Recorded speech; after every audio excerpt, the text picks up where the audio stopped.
ఏడు కొండల మీద వెంకన్న వెలసి ఉన్నవాని నిన్ను చేరవస్తున్నాము మాకు దర్శనమియ్యవయ్యా ఏడు కొండల మీద వెంకన్న వెలసి ఉన్నవాని నిన్ను చేరవస్తున్నాము మాకు దర్శనమియ్యవయ్యా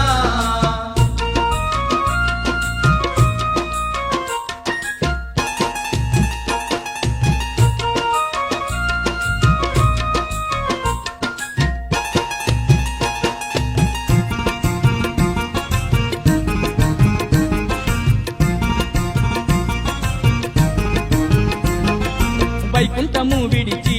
ఏడు కొండల్ల చేరినవు ఆపదమక్కుల వాడవై మమ్ము ఆదరిస్తా ఉన్నవు